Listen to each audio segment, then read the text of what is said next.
ああ、どうですか？声聞こえる？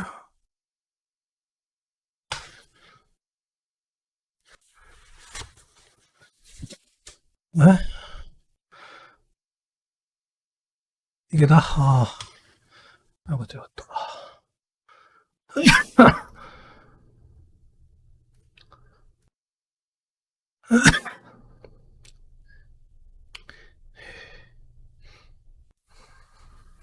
いや、まあなんだ。お久しぶりでございます。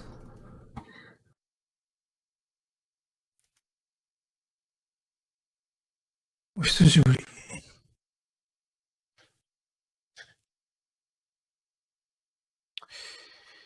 えーっと、ちょっと待ってよ。ちょっとコメントでかくするか。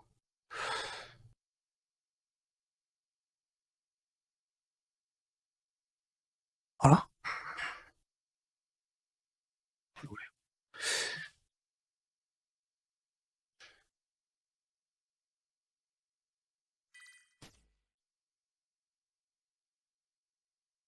いいのかな？ちょっと、OK。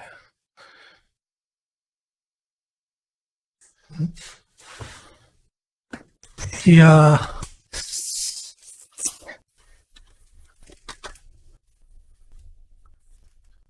何日ゲームしてねえんだ俺。格闘ゲーム何日やってねえの？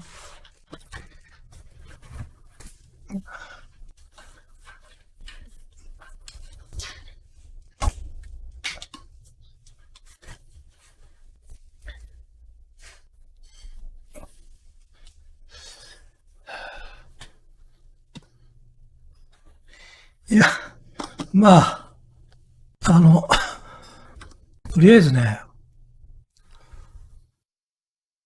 あの、まあ、無事帰ってこれましたけど、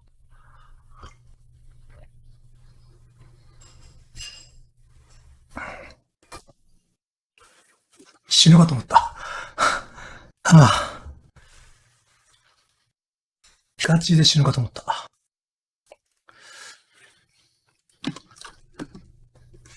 あのね、とりあえず、とりあえず、時系列 TV やる？さすがに。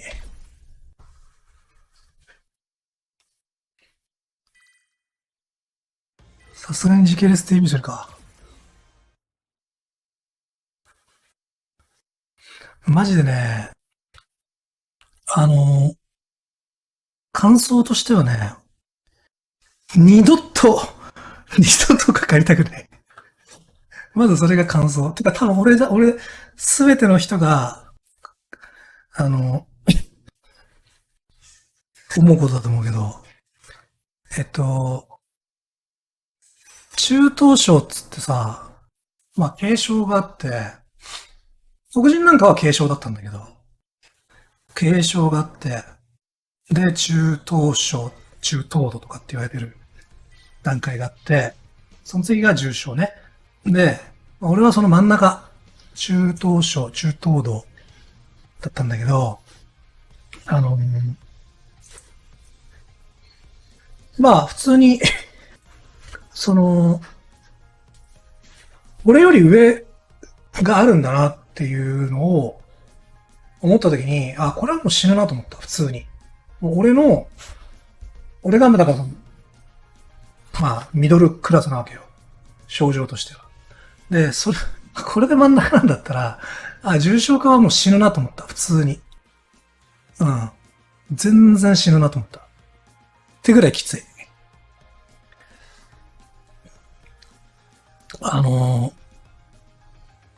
まずね、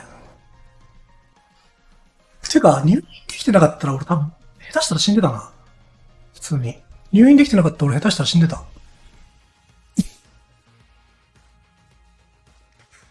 あの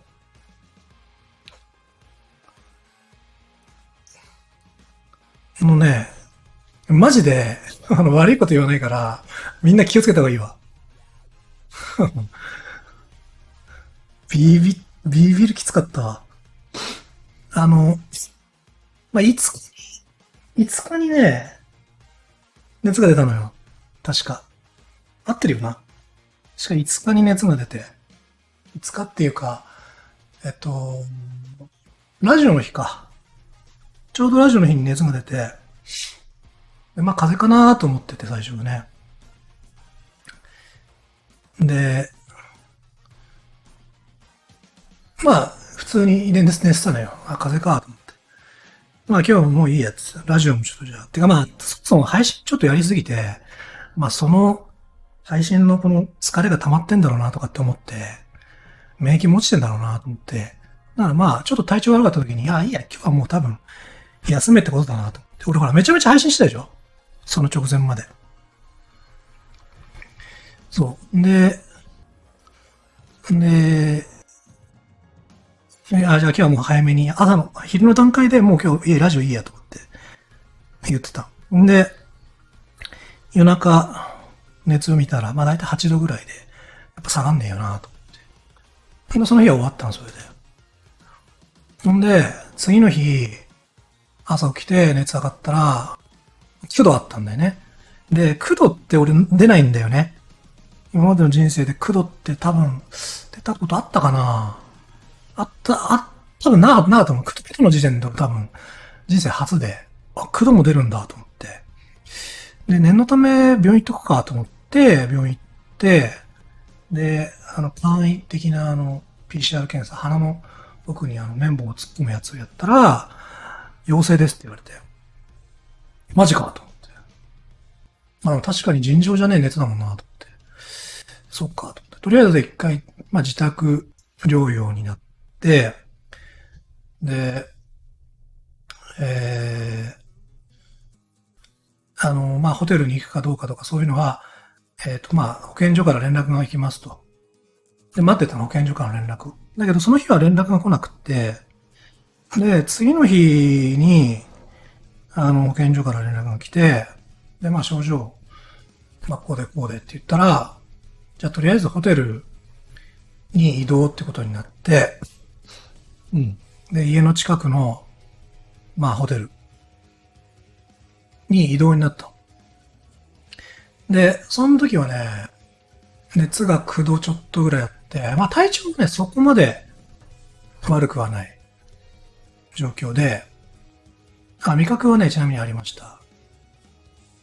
そんで、ホテルはね、まあ、一応、まあ個室でね、風呂もあって、テレビもあって、まあ飲み物も、まあ一応1階に行けば飲めて、で、弁当もまあ定期的に出てくると。まあそんなに、隔離はされてるけど、不便じゃないのがホテルで、で、実際ホテルにいる人たちともすれ違ったりとか、エレベーター一緒になったりしたけど、大体みんな軽症というか、なんなら無症状みたいな人たちばっかりで、ホテルはね。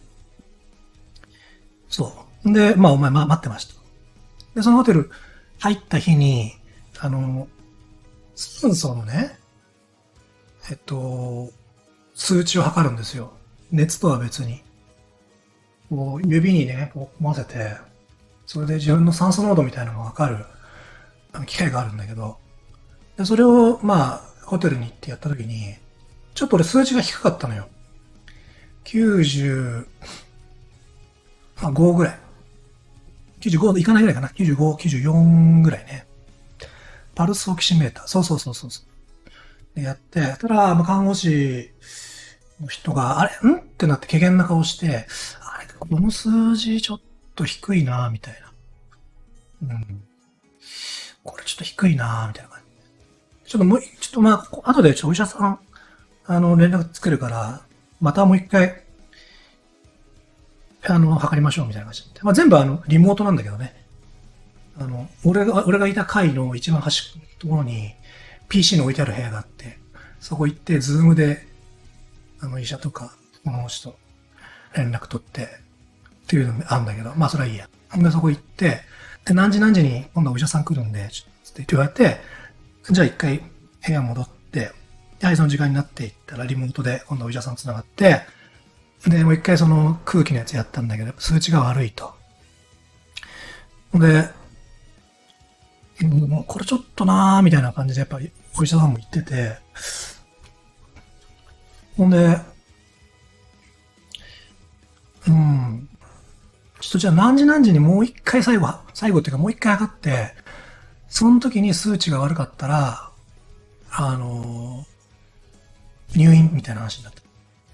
で、一応数値が悪いっつっても、まあ、こうやって、つって、深呼吸するとさ、一時的に数値は、じゃあ、良くなったりするんだよ。で、まあ97とかね。普通にしていくと94とか3だったんだけど、まあ、とかやるとまあ97ぐらいになると。まあ、深呼吸すりゃ97ぐらいあるし、いいんじゃねえのって俺は思ってたの。で、とりあえず、まあ、一旦休憩して、でまあ、夕方の、夕方って夜かな ?9 時ぐらい、もうちょい前だったかな ?8 時ぐらいか。に、もう一回、じゃあ測りましょうってなって、向かって、ただまあ、深呼吸でも何だろうしないでやったら、93、94、95のあたりでね。で、いや、これさすがにちょっとな、入院かな、みたいになって。で、俺としては、その病院はまず、風呂自由に入れない。で、個室じゃない。とか、まあ、いろいろと制限がかかると、病院は。と思って。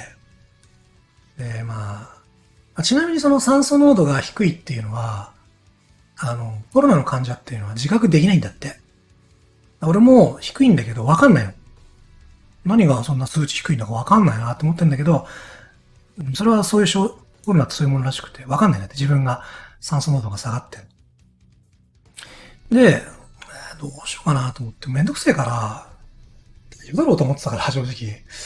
なんかちょっとこう、深呼吸とかして、数値を俺も無理やり上げたりとかして、これどうです行く必要ありますかねみたいな感じで言ったりしたんだけど、いや、いや、あのこまあ、そういうことが本当に手遅れになったりするから、行った方がいいですよって言われて、で、変な話さ、ほら、小指折ったじゃん。で、まあ、あんまりね、あんまりこう病院になんかこう、言うこともろくに聞かなかったわけじゃないんだけど、まあ、結構我流でやったらさ、まあ小指も曲がっちゃったし、やっぱこう、なんか我流で何でもかんでもやんのよくねえなと思って、特にコロナだしね。ちょっとまあ今度はまた病院の言うことしっかり聞くかと思って、めんどくせえけど、まあいいかと思って、わかりました、つって。じゃあ移動しましょうってなったわけよ。で、それがね、深夜の1時かな。深夜の1時に、まあ、病院に搬送されると思う。生まれて初めてあれに乗った。救急車か。生まれて初めて救急車に乗って、で、その時にはね、だいぶ熱が上がってきちゃってて、40度。40度ぐらいあってて、熱がね、あるぐらいはまだいいんだよな、正直。コロナの症状としては、熱ももちろんきついんだけど、まだそれはいいんだ。40度ぐらいだったらきっちりな。で、半袖で搬送されてって、で寒いんだよね、やっぱりね。40度もあるから、ずーっと寒い中で。で、いろいろとやんなきゃいけないんだ。その、採血したりとか、なんだりしなきゃいけないんだけど、なんかね、初めて知ったんだけど、脱水を起こしてると、血管がこう取れないよね。どうやら。いつまで経っても、なんで、血管が見つけられなくて、看護師さんが。んで、すげえ寒いのにさ、すげえ寒いのに、いつまで経っても俺の、この、取れねえのよ。で、この手の甲から取ろうとしたりとかいろいろやってんだけど、全然取れなくて、困り果ててちゃって、向こうも。ほんで、まあ、でも時間かけても結局、採血だけで30分以上やってたんじゃないかな。でも寒いしさ、さすがにちょっと、気になってきて、40度の状態で、半袖1枚でずっと血取られてるから、ちょっと気持ち悪い、気分になってきて、ちょっとね、ちょっと横になっていいですかって、横になったりとかして。そう。で、余談なんですけど、そこの、最初に俺が運んで、行って一発目に会った先生って言ったのが、ちなみにご職業は、何てお書きすればいいですかプロゲーマーでいいですかとか言われて、っつって、ああ、はい、僕は知ってます。っていうかファンですって言われて。医者がファンだったんで、まず開幕。それもびっくりしたんだけど。そう。ほんで、まあそれいいんだけど、ただその先生は、あの、重症化した人たちを専門にやってる人だったから、てかそのチームがね。だからまあおそらく梅原さんは重症化にはならないから、僕と会話するのは今日が多分最後ですって言われて。そうなんだって。まあ、いいことだよね。その重症化専門の人とだから、会話するのは今日が最後ですって言われて、まあ、それはいいことだなって思って。うん。まあでもいいんだよ。それで、まあ一応血取れて、病室に行きました。うん、6人部屋かな。うん、6人部屋で、外国人とか結構いたんだけど、それはいいや。6人部屋です。で、もう夜中の3時ぐらいになってたかな。多分、トータルで。夜中の3時ぐらい。で、ベッドに寝かされて、どこで寝ました。はい、じゃあ皆さん、はい、じゃあまあ、つって。で寝ました。ほんだら、目が覚めたの。なんで目が覚めたかっていうと、息が苦しいのよ。生まれて初めて息が苦しくて目が覚める。あっと目覚めて、あれ、苦しい。息できねえ。ってと思って、マジ焦るよ。で、ナースコール。ここでナースコール押さなきゃ、押すときねえよなと思って、ナースコール、どこだと思って、マジ焦ってくんね。で押そうと思って、たら、多分入ってきたばっかだったからと思うんだけど、看護師さんも、ちょっと意識してくれてたんだろうね。パーって俺が呼ぶ前に来てくれてさ、梅原さん今、急苦しいでしょって言われて、嬉しいです、つって。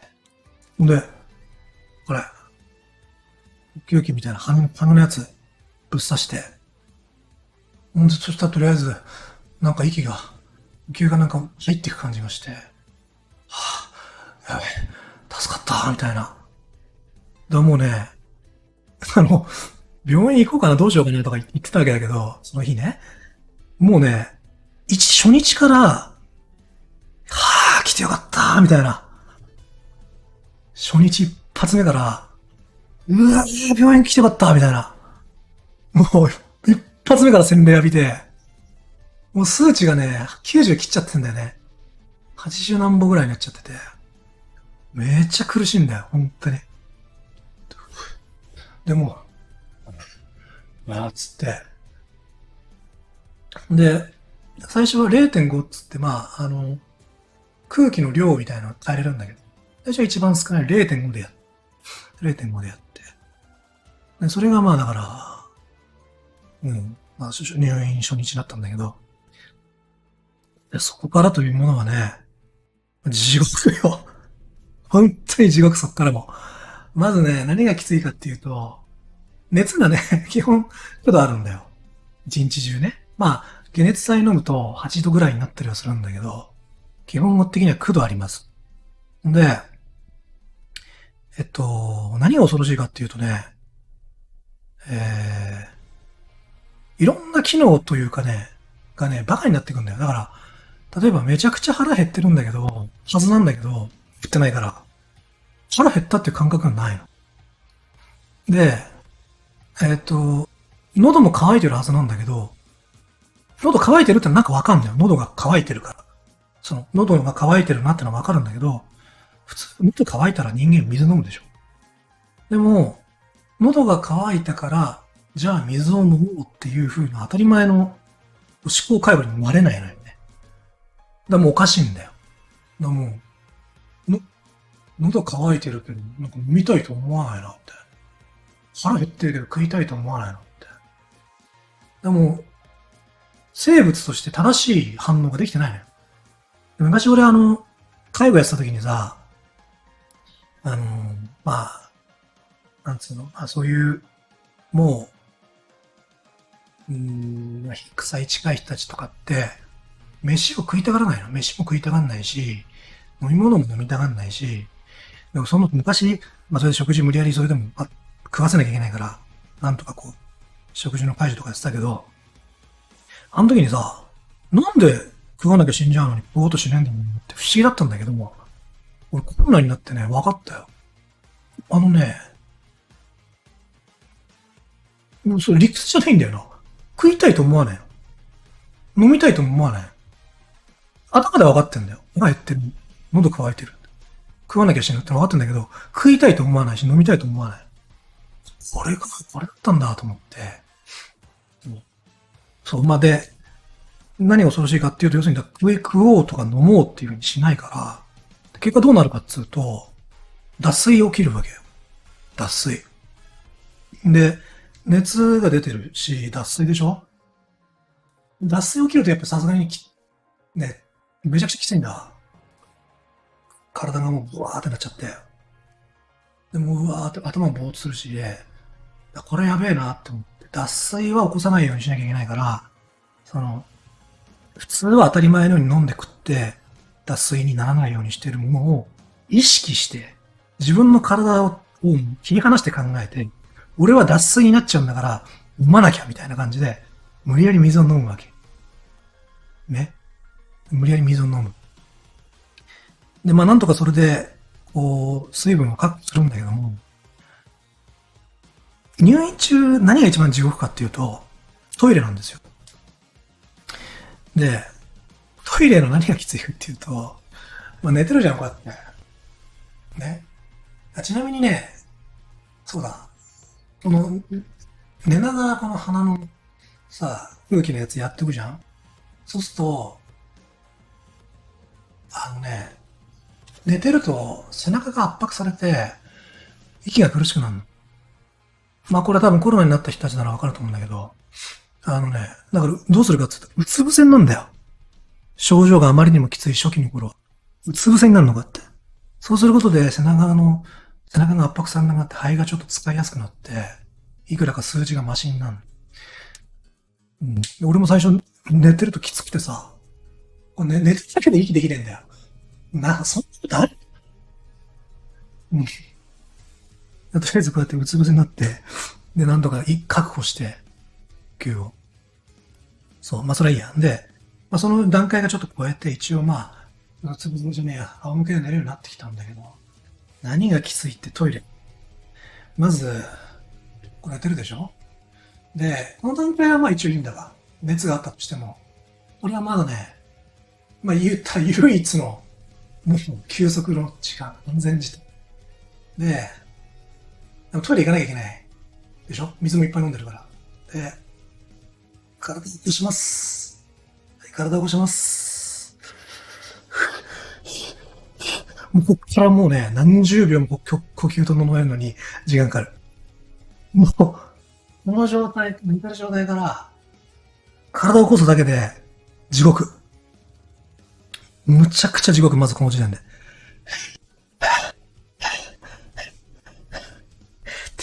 ずーっと。で、もう呼吸苦しい。で、そっから、立ち上がる。立った後も地獄。俺らでも何でもないからね。マジで死ぬんじゃねえかっていうぐらい息が苦しいんだ。いちいち体勢から立ちました。トイレまで歩いて、まあ30秒ぐらいの距離なんだけど、その空気のボンベみたいなのもさ、差し替えて、よくあるじゃん。入院中の患者がこうやって、オイル持ってタランタランしながら動くやつ。あれに、もう一瞬たりとも空気を手放せないから、その空気のボンベ差し替えて、もう、ほんで、カランカラン持ちながらトイレ行ってさ、で、トイレ行きました。で、戻ってきて、また、座って、空気つなぎ直して、また別のやつに。で、寝るんだけど、もうね、もう苦しいのですよ。本当に苦しいのですよ。だから、なんだろうな。生きててこんなに苦しいことないよなっていうのが、毎トイレごとに起きるんだよ。うん。息でいねえよっていう。マジで、このまま運が悪かったら死ぬんじゃねえかっていうような咳をして、うっみたいな。やばいこれ、ワンチャン死ぬみたいな咳をトイレ行くたんびにすんだよ。もう、ほんで、でも俺ももう無理だなと思って、一応、ポータブルトイレみたいのがあるのよ。で、カップね、紙カップ。その紙カップを、あの凝固剤みたいに入れるの。でそうすると、液体がちょっとまあ固まるから、それを、まあ、備え付けにある、まあなんかそういうトイレみたいな、ゴミ箱みたいなとこあるんだけど、まあそこに捨てれば一応トイレまで行かずにも、まあ一応トイレに済ませるっていうのがあって、最初はさ、そんなのちょっと嫌だなと思ってたんだけど、途中からもう、んなこと言ってらんねえや。んなこと言ってらんねえやと思って。あの移動の地獄を味わうぐらいやったらもう何でもいいやと思って。だから、賞味1週間ぐらいはそのポータブルっつうか、紙コップのやつやってたね。うん。それでもきついけどね、ちなみに。それでも全然きついけど。うん。それでも全然きついけどね。そう。これでやってて。で、まあそんなのが、だから、いつまで続くんだっけな。俺の記憶だと熱が出始めてから11日目までは9度出てたっていうのは記憶してるのね。11日目まで。で、10日目だか11日目が精神的にはピークできつくて、なんでかっていうと、熱が下がんない。まあこれはもう、熱が下がんないのももちろんきついんだけど、あの、空気のさ、最初0.5でやってたでしょ。これどんどん増えてってんのよ。普通さ、病院行ってさ、治療受けてりゃさ、回復していくと思うじゃん。その空気の、そう肺の問題とか熱の問題って普通改善されていくやん、ちょっとずつ。逆なんだよ。どんどんどんどん息ができなくなってくるの。で、0.5だったやつが俺3ぐらいになって、近いよみたいな。もう熱出て11日目なのに、熱下がるどころか、呼吸がより苦しくなってくる。んだけどこれ、なんなの俺これ死ぬかなと思って。あれピークできつかったなほんで、そう。で途中から、お医者さんもなんかこれやべえなっていうか、まあ、一筋縄じゃいかないなってなって、まあ点滴に変えたんだ。点滴をやるようになって、点滴も人生初なんだけど、点滴をやるようになって、点滴やるようになってからね、点滴やった後薬変えるようになってから、まあ急に良くなったんだけど、うん、まあ11日目ぐらいからかな。一応誕生日迎える前には、回復には向かい始めてたんだけど。で、あときついのは、まあ咳っていうか呼吸がね、一番きついんだけど、プラスアルファできつかったのが、まあ熱ずっと高熱でしょで、高熱で、まあ、熱が出てる人間、何も考えられないからさ、ね、で、起きるわけにいかないから寝てるじゃん。高熱で。で、悪いからさ、目つぶんだよ。そうするとさ、まあ、経験ある人がいるかわかんないけど、ずっと高熱でうなされてると、なんかね、現実と妄想の境目がわかんなくなってくるの。目つぶるとなんかね、妄想世界が繰り広げられてるの。なんか、わけわかんない世界が始まるんだよ、目つぶる。なんだこれ目開けると病室なの。え目つぶるとなんか変だなと思って。でもダリーからさ、目つぶって、まあなんかわけわかんないけど、なんか、わけわかんない妄想が始まるんだよ、頭の中で。なんなんだこの地獄はと思って。も高熱が原因なんだね。あんまり高熱だと、なんかね、頭もう意識朦朧としちゃって、んなんか、何やってんだみたいな。目開けると一応、今病院だってわかんないけど、目閉じてると、寝てるわけでもないのに、なんか、頭の中で妄想の世界が広がっちゃうの。うん。俺も初めての体験だったんだけど。しかも、死に滅裂、わけわかんない。口頭無形な妄想ね。わけわかんないことが頭の中でくるくるくるくるやって、不快なんだよ。物語とかじゃないからさ。うん。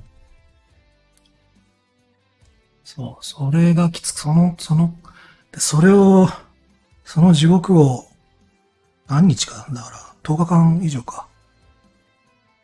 まあね、結論、二度とかかりたくねえ。うん、降りた。二度とかかりたくないわ。そんなきつい思いしたの初めてだ、人生で。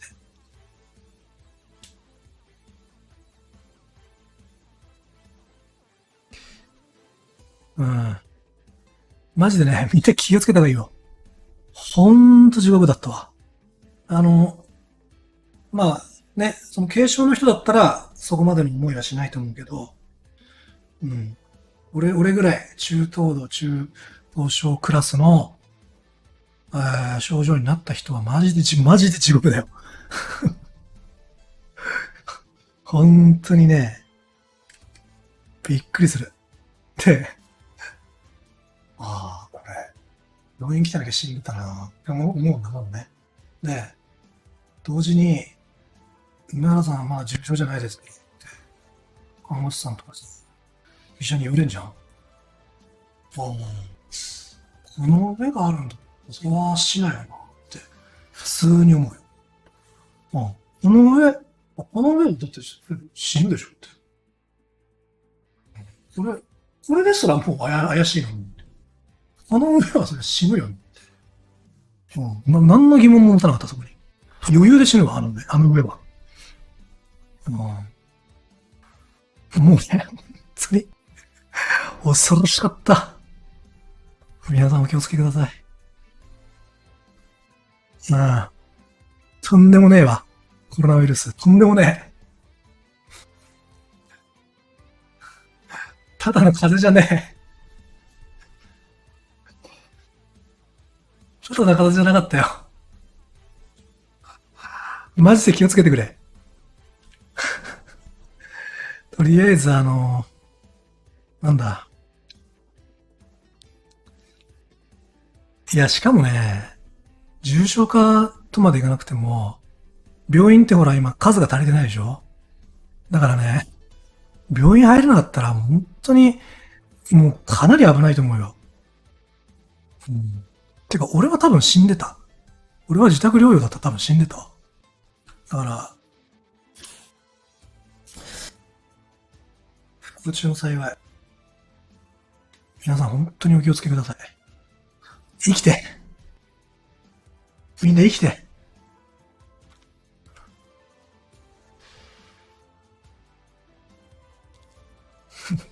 もうね、本当に、本当にただの風邪じゃねえぞ、これ。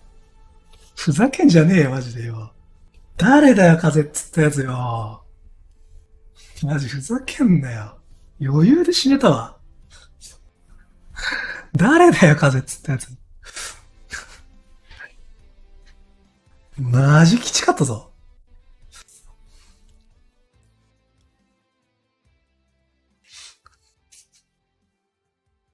本当に、本当にきつかった。だからね、まあ症状にね、個人差があるらしいから、だいぶ。それがまたこう認識を歪めちゃってんだよな。うん。実際黒人もさ、大したことなかったじゃん。ね、あいつは軽症だったからさ。俺のはね、なんか変異型だったんだよ。なんだっけ。イギリスとかで流行ってるやつあれだったからさ。まあ、もう、あれによって違うんだよ。うん。AB 型重症化しやすいって話もね、変異型よ、俺。くっそ、きつかったぞ。うん。本当に。マジで。マジでね。みんなコロナは風邪じゃない。みんなコロナは風邪じゃない。俺知ってる。コロナ風邪違う。ガチヤバです。ガチヤバくんです。舐めてっと死にます。てか舐めてなくても死にます。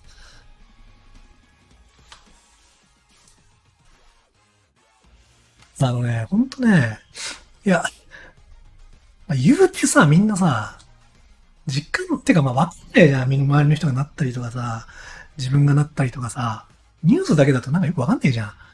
言うて死んでんの年寄りだけでしょみたいな。なんかそんな認識ないちょっと正直。ね。もうね、そう。実際ね、そういう風に思っちゃうと思うんだよ、結構。実際そうだと思うしね。実際そうだと思うし。ただ、それは多分ね、一昔っつってもまだコロナ出てきて1年ぐらいだけど、あの、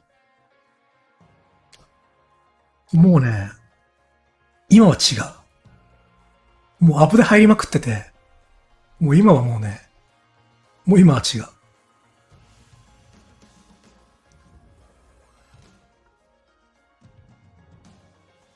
大体の人舐めてると思う。いや、ほんと舐めてると思うよ。絶対みんな舐めてると思うわ。じゃなかったら、あの、マジで、あの、街を行く人。てかまあ別に、街で歩くって無理だからね。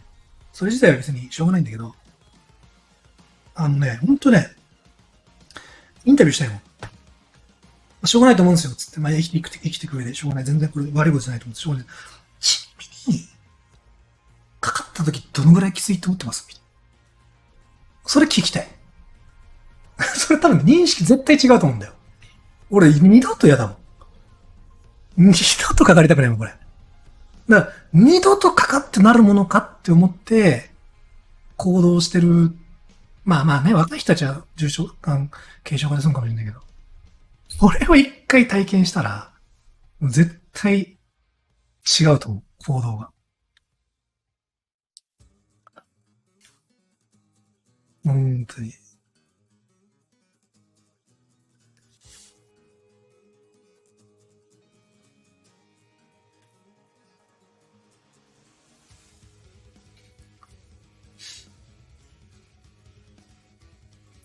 ああ、俺がね、コロナになった原因はね、多分ね、飲食だね。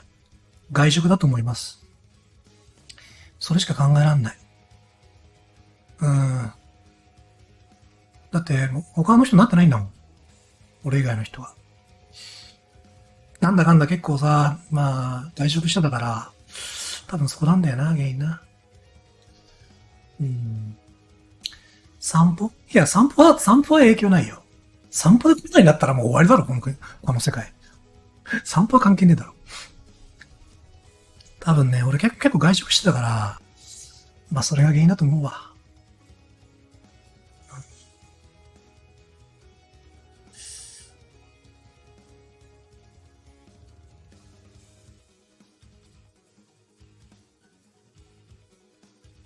ね、味覚王とかね、味覚王と、ワンチャン味覚王が原因なのかなとかさ、いろいろ思ったんだけど、あと味覚王みんな元気だしね、あいつら。てか、ジョビンに移されたんじゃねえかな。味覚王の時もジョビンだけマスクしてなかったしさ。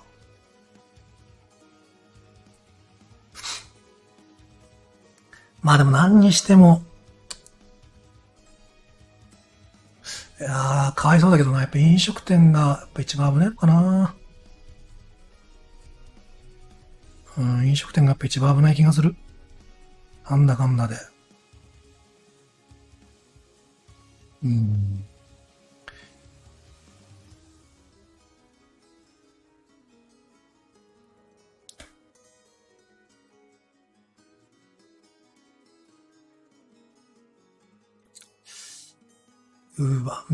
しばらくはちょっと、外食は控えないとな。やだもんな、二度と。マジでやだもんな。いや、でも、入院してて思ったけど、入院してて思ったけどね、あのね、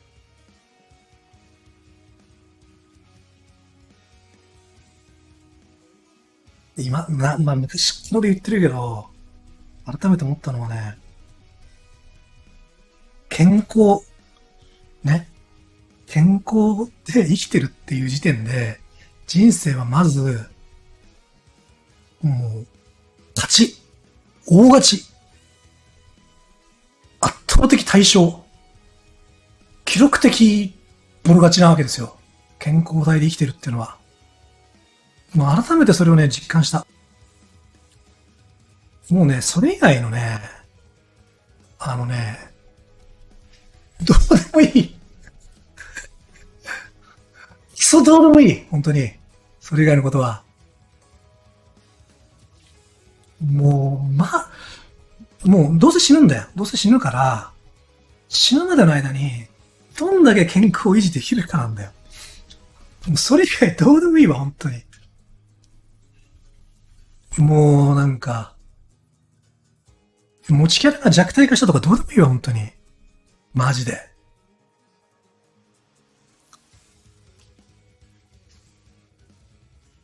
本当に。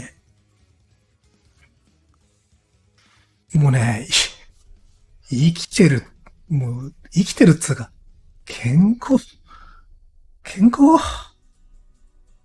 だから逆に言うと、健康でさえあれば、もうみんな勝者だよ。そりゃそうだろ、だってうまいもん食って。なあ。眠い時寝て。まあ眠い時寝れるわけじゃねえか。ケンジみたいなやつもいるけど。健康ならもう勝ちだよな。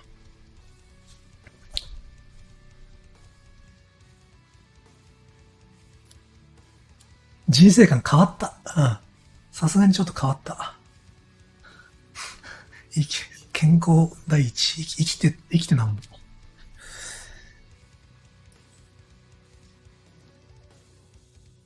本当に。うん。なんか、思ったよ。なんか、人生ってさ、刺激的じゃなきゃいけないような気がしてたんだよな。せっかく生きてるし、まあ健康なんて当たり前だと思ってるけどさ、なんか刺激的じゃなきゃいけない。何かこう、能動的で、精力的で、ねえ、もう向上心を持って生きていかなきゃ、もう別に、意味ねえじゃんって思ってたけど、そんなことない。そんなことない。そんなものは余興、おまけ、どうでもいい。うん。本当に無理くり暇つぶしを探してるだけだなと思った。健康を、健康であることをいいことに、無理くり暇つぶしを探してるだけだと思った。あのさ、病院食がさ、最初、あのあれなのよ。味がめちゃくちゃ薄いのよ。びっくりするぐらい。殺す気かよと思って逆にね。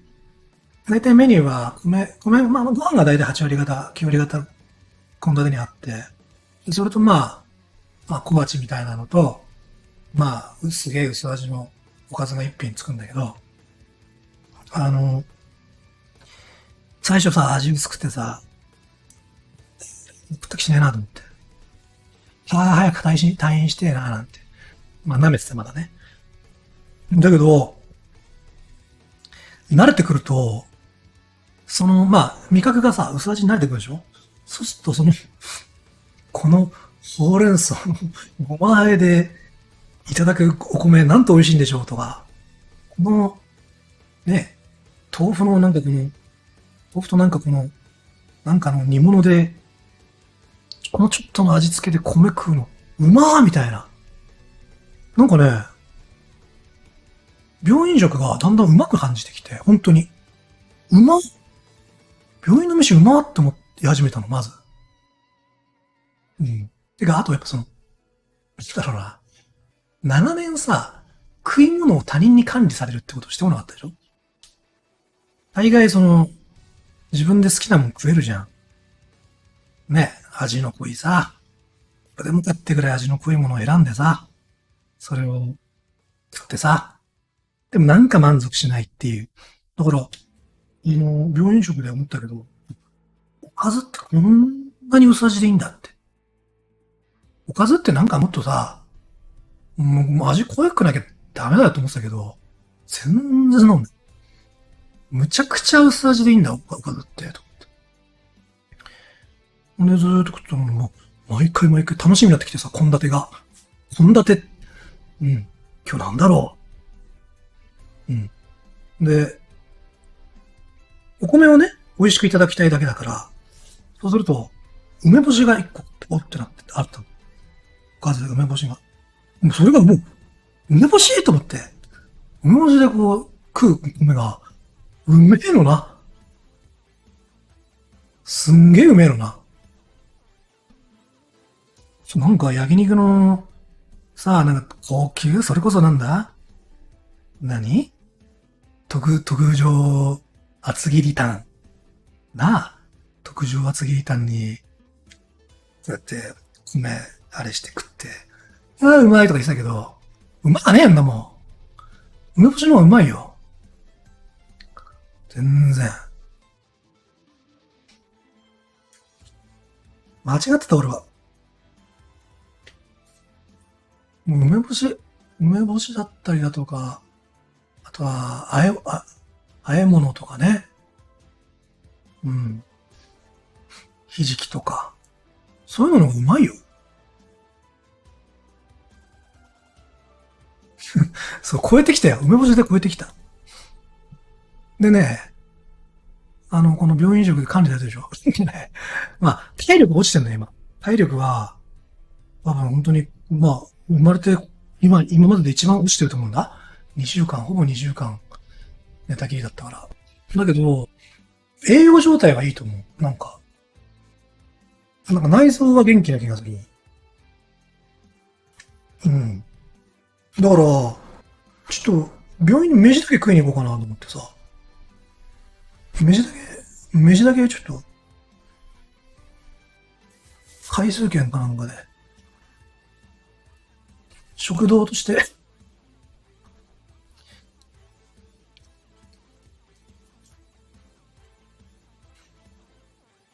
病院飯うまいよ。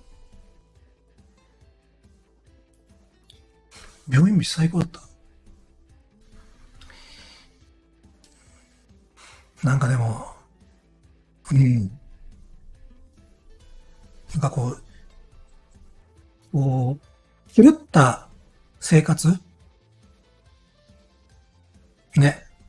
狂った生活から、まあ、コロナを通して、うん、なんかちょっと人間らしい生活を、まあ、動かない生活って人間らしい生活とは言えないけど、ちょっと人間らしい生活をして、なんかね、随分狂ってたなと思ったな。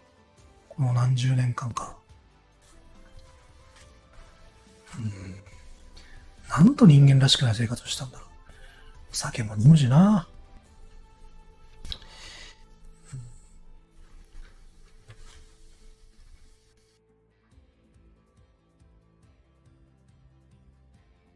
うん、さすがに痩せた。2、3キロ痩せたね、さすがに。うん。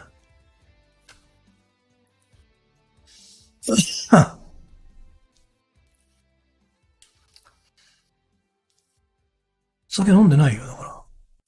病院で酒飲めないでしょ。でもね、3週間ぐらい酒飲んでないけど、全然飲みたいと思わないな。全然酒飲みたいと思わないな。うん。今俺、何がしたいんだろうな。俺何がしたいんだろう。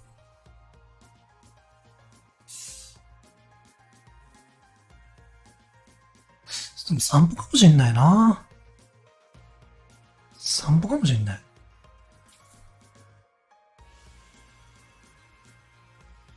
スト5もね、スト5はでもやりたかったわ。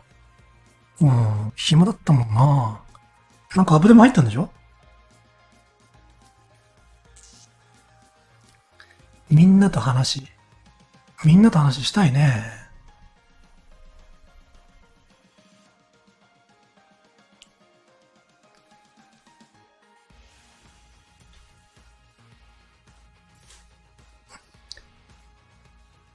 うん。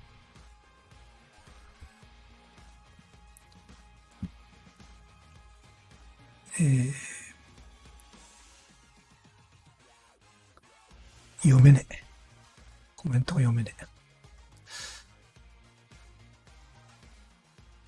え。うん。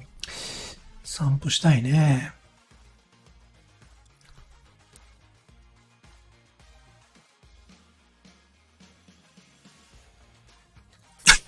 なんかしばらく喋ってなかったから、声があんま出ないね。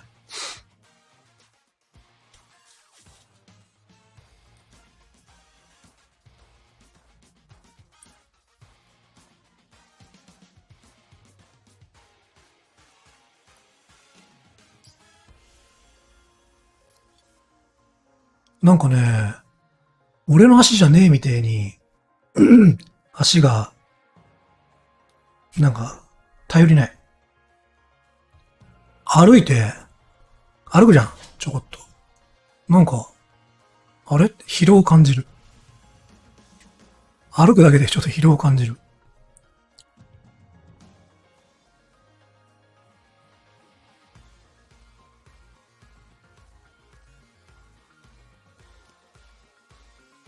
うん、無限に歩けたはずの足が、無限に散歩できたはずの足が、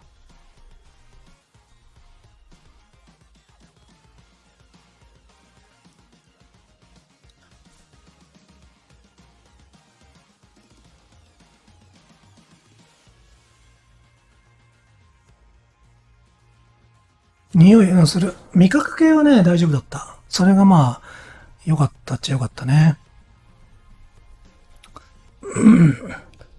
ああ、ベルセルクの作者亡くなったみたいね。結局完結しなかったか。息はね、まあ、普通にできる。咳も出ないし、ただなんか、なんだろう。心肺機能は落ちてるなって感じする。運動したりしたらめちゃくちゃゼーゼーいっちゃう。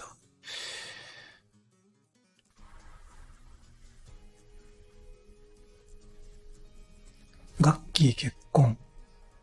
うん、知ってます。咳出たよ。咳死ぬほど出たよ。うん、死に至るんじゃないかっていう咳がバンバン出た。みたいな。みたいなもうこれ帰ってこれねえんじゃねえかみたいな咳がトイレ行くたんびに出る。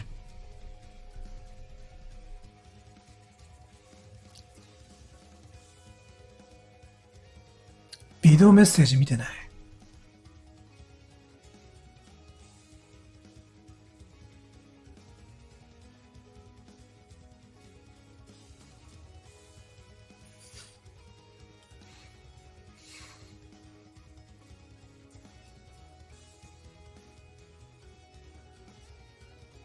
ああ、そうだ、俺誕生日だったんじゃねえかよ。そうだよ、誕生日。誕生日何しようかな。もう過ぎちゃったけどな。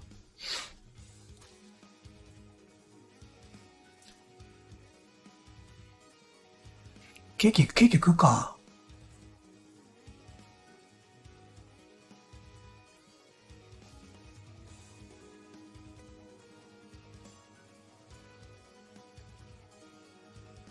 でもね、一応誕生日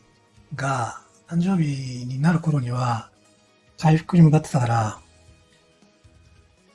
今まで生きてきた中で一番嬉しい誕生日プレゼントだったね。うん、その回復が。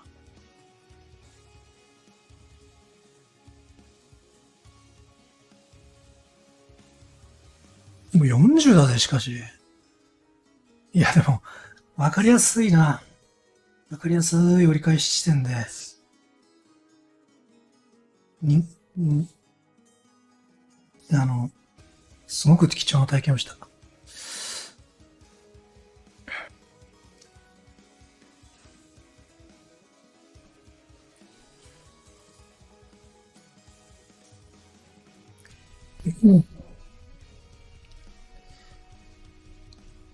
さすがに、あれかな、こ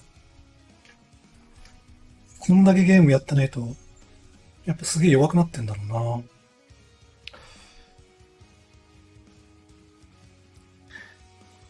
入院中、むちゃくちゃ MJ やってたんですよ。むちゃくちゃ MJ やってた。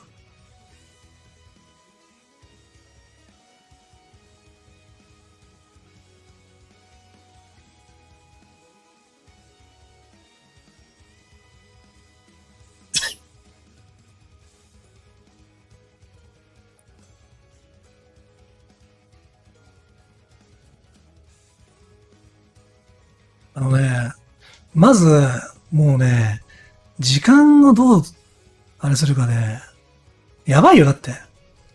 ロマサガ3、ロマサガ3購入したからね。携帯の。なんなのそれもマジ。熱のせいだろ。ロマサガ3購入とか。しかもクリアしてねえし。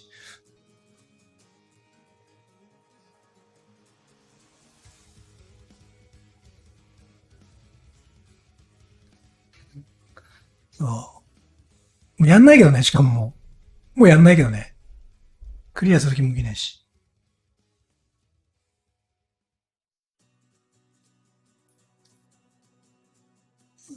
ユリアンで始めたんだけどさ。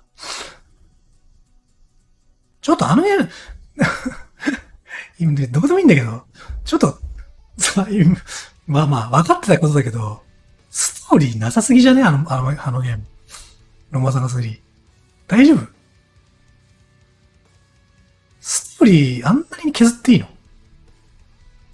ひどくない？あまりにも。だってさ、一生雑魚だよ。ロマサガ3って何するゲームですかって。一生雑魚敵と戦うゲームです。一生雑魚敵相手に影縫いをするゲームです。気づいちゃったよ。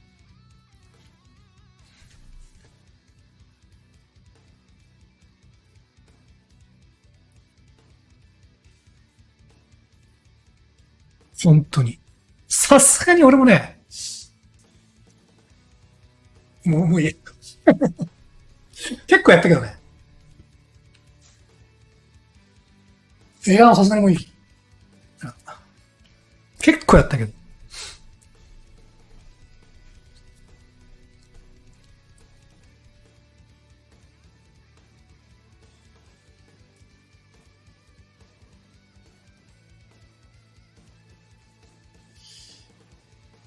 あとあれやったよ、試練。試練やったよ、試練。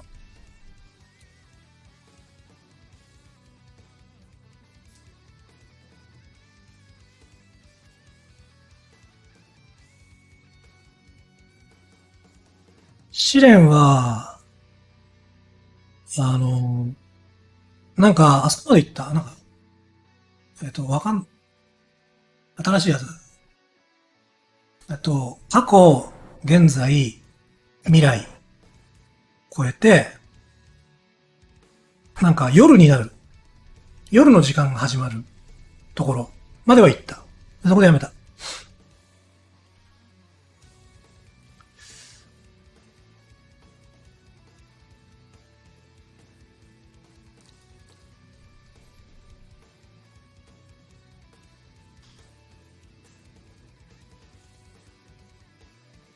まだチュートリアル。そうなの？夜は不評。あ、そうなんだ。うん、ちょっとね、夜でやめちゃったな。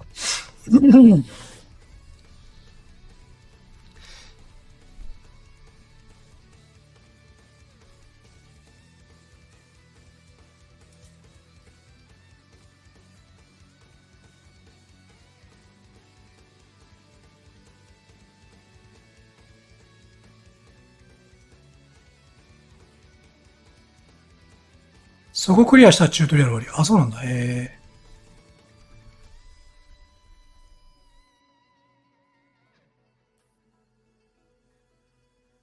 何時に寝てた？10時ぐらいかな。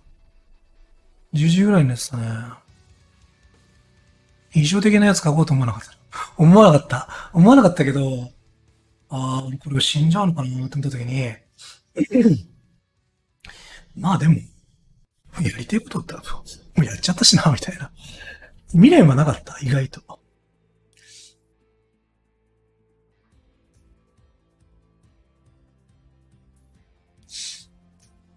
意外にね、死ぬかもしれないなかったけど、未練なかった。うん。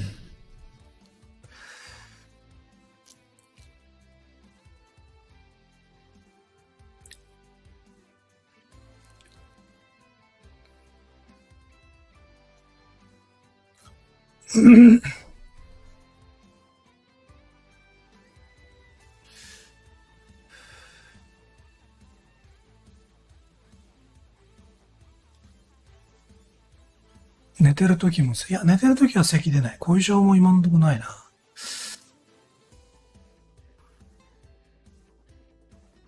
調整内容はね、うん、まあ、目立ってるのだけは知ってるけど、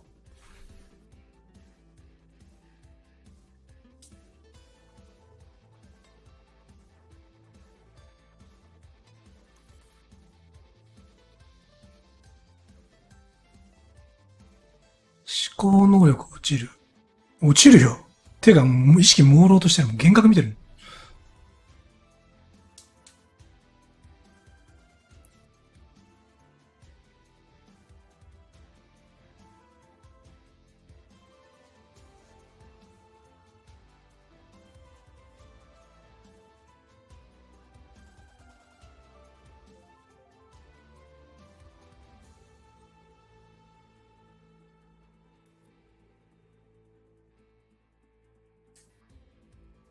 両親が医療関係だからアドバイス。いや、アドバイスとかないね。でもうちの親は相当心配。うちの親、特に母親は相当心配してたね。うん、毎日のように連絡とさ。うん。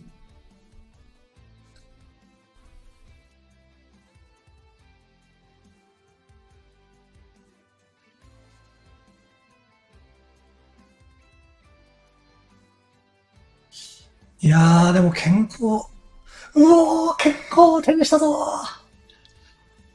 健康を手にした。意外と、でも、やることねえけどな、健康になってもな。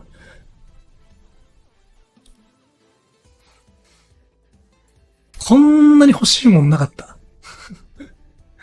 こんなに欲しいもんなかった。こんなに欲しいもんなかったぞ。生きてきて。生まれてこの方、これほど欲したものはなかった。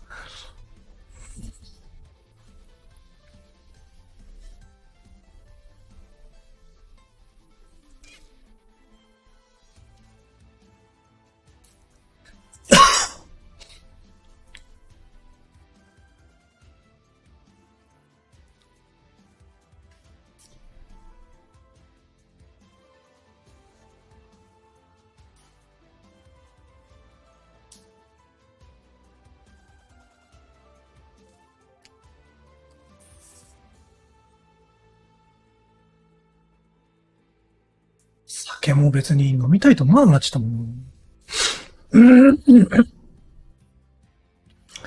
まあ、この、落ちた体力戻るのに2週間ぐらいかかるらしいね。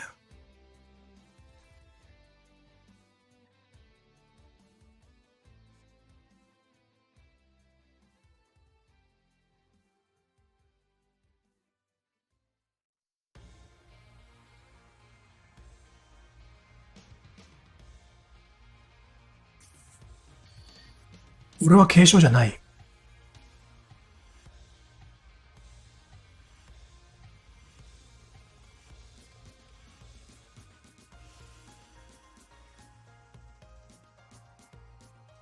体重落ちたね。2、3キロ落ちた。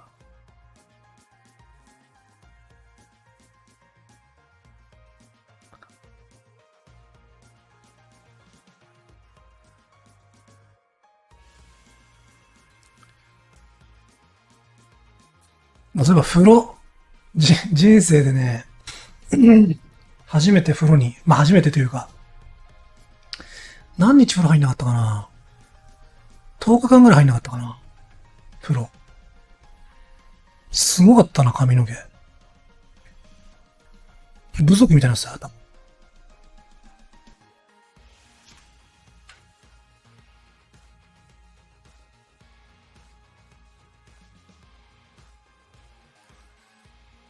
あのね、ちなみにそれでさ、お風呂入りたいでしょって言うでしょ君たち。お風呂入りたいでしょお風呂入りたかったでしょって言うでしょマジでどうでもいいからね。ちなみに俺、むちゃくちゃ風呂好きで、1日2回とか入るんだよ。普段はね。むちゃくちゃ風呂好きだから、1日2回とか入るんだけど、その俺が10日くらい入んないんだけど、クソどうでもいい。うん。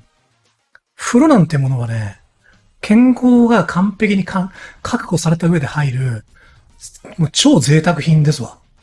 マジどうでもよかった。風呂とか。くそどうでもよかった、風呂。鬼贅沢品だよ、あれ。鬼贅沢品。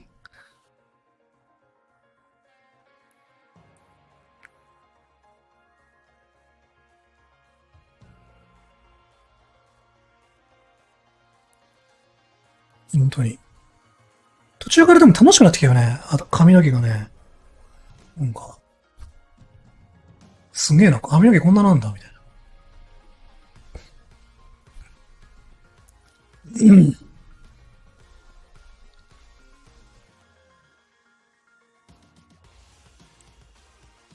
風呂なんかもう、もうみんなね、風呂なんか入んなくていいよ。みんな風呂なんか入んなくていいぞ。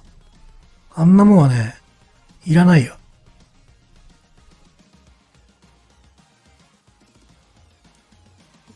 みんなも風呂入んのやめよう。クソどうでもいいわ、風呂は。あれリモーネ先生がいんの？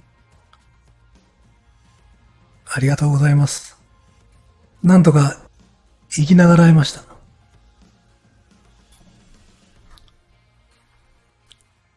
ワンチャン死んでました。正直。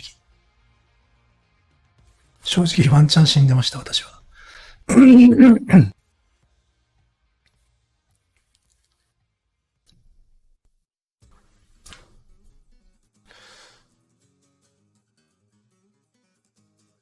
まあ、今日も風呂入ったけどな、っていうか。家着いて一発目風呂入ったけどね、まず。うん。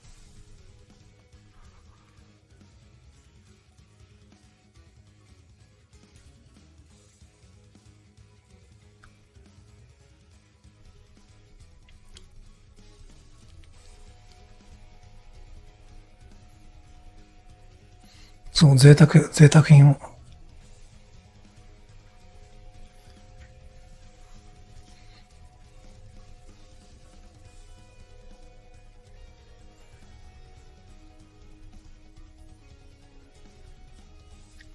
いや、まあ入ったけど、でもこんなのは俺ほんと、うん、本当に必要ない。天井人の、天井人の、おたわむれですよ。風呂なんてものは。我ながら、下品な行為だなと思ったよ。風呂に入るなんてのは。生きる以外不要なんだから。人生っつうのは。健康以外不要なんだから。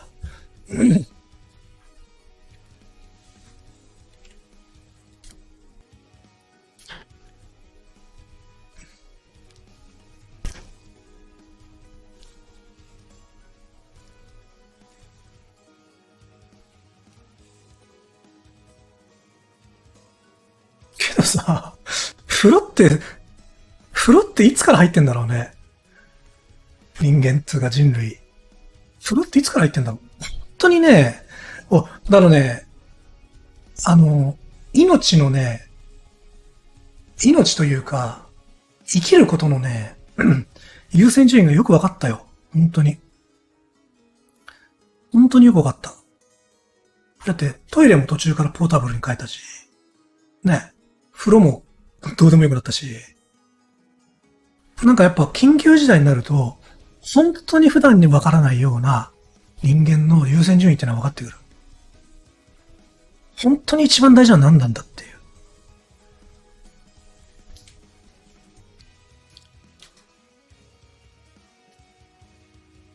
うん。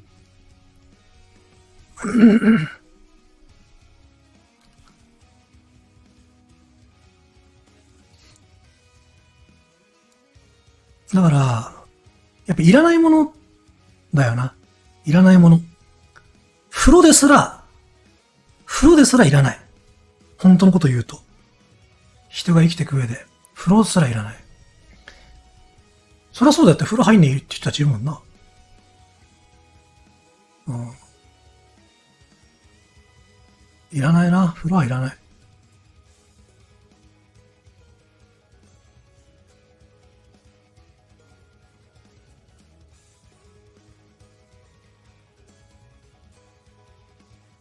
人工呼吸器。人工呼吸器はつけてない。あ、でも、これはした、マスクはした。マスクはした。手工ってマスクはした。あ、マジで。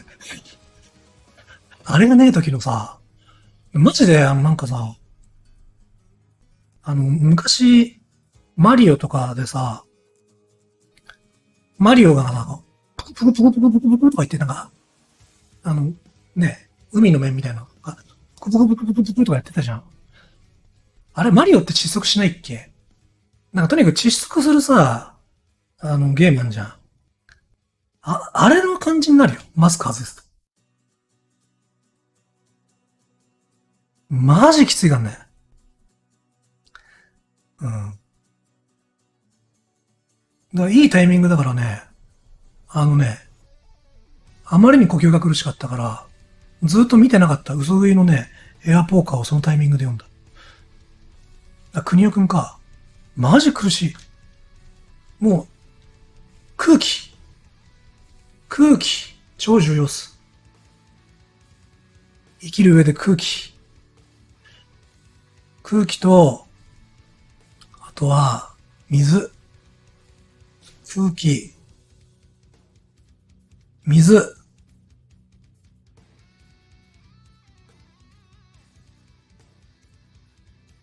この二つだな。この二つだよ。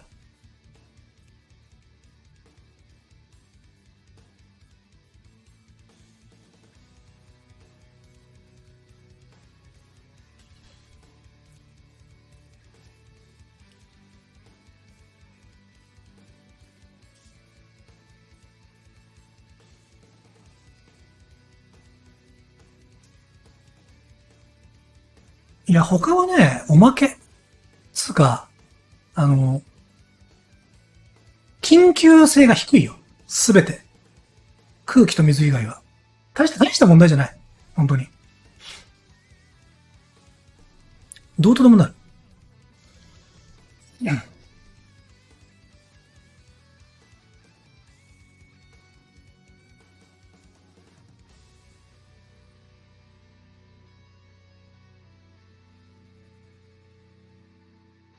いや、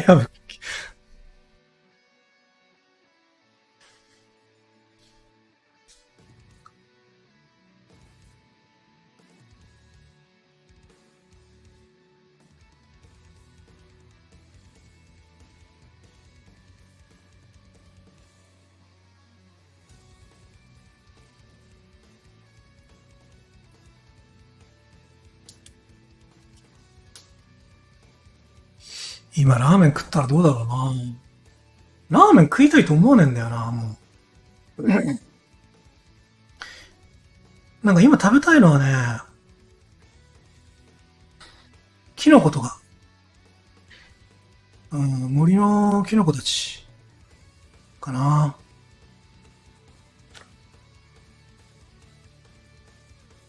なんか牛とか豚とか食いたくないな。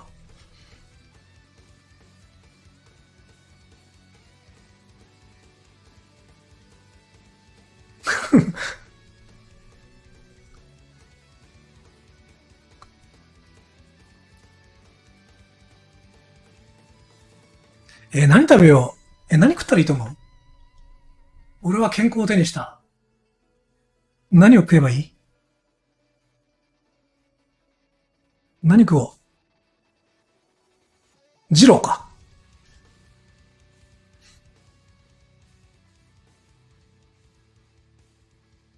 寿司って感じじゃねえんだよな。寿司食う？寿司食うか。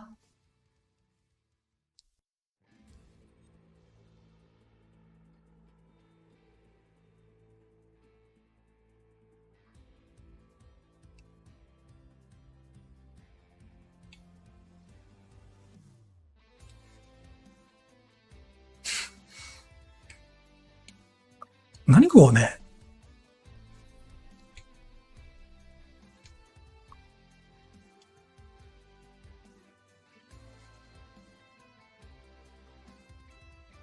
本当に贅沢品食いたいっていう気持ちになんねんな。何食ってやろうかな。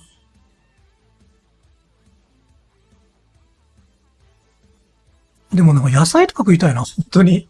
本当に野菜とか食いたい。野菜とかね、なんだろ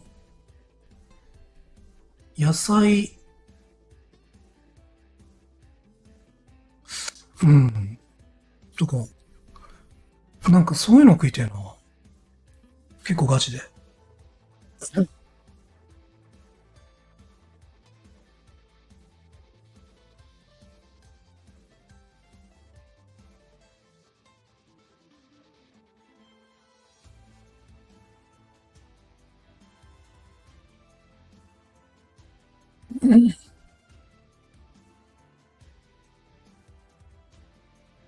味覚あるよ、味覚ある。むしろ、今味覚敏感まであるよ。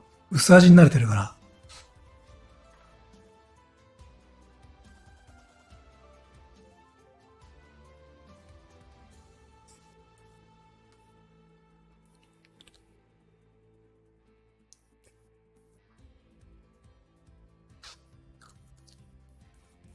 なんかさ、正直さ、今退院してさ、なんか舌が、なんか、いいんだよ。退院する前はさ、なんか常にさ、舌がちょっと、なんかこう、ビリビリしてたっつうのかな。うん。なんか常にこう刺激、臨戦態勢みたいな状態だったんだけど、俺の舌って。わかる？味濃いものに慣れちゃってるっていうかさ。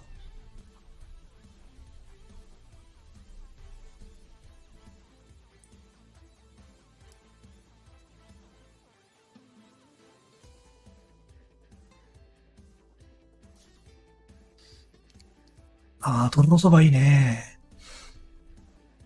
後遺症ない。俺はね、イギリスの変異型かな。キキミネラルウォーター。あ、今ならいけんじゃない？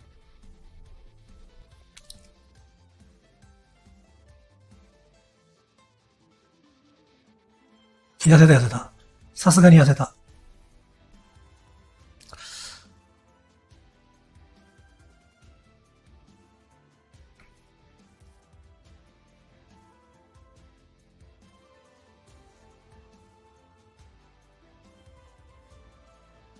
そんなナーフ、どうでもいいよ、そんなのは。俺の人生に何の影響もない。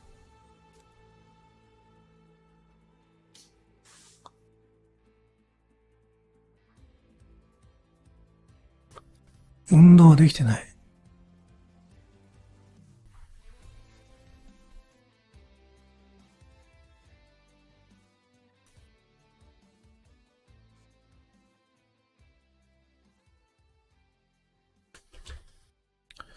けどなんかね、スト5もどんどんなんかナーフされてって、すげえなんか地味なというか感じになってってるよね。別にいいんだけどさ。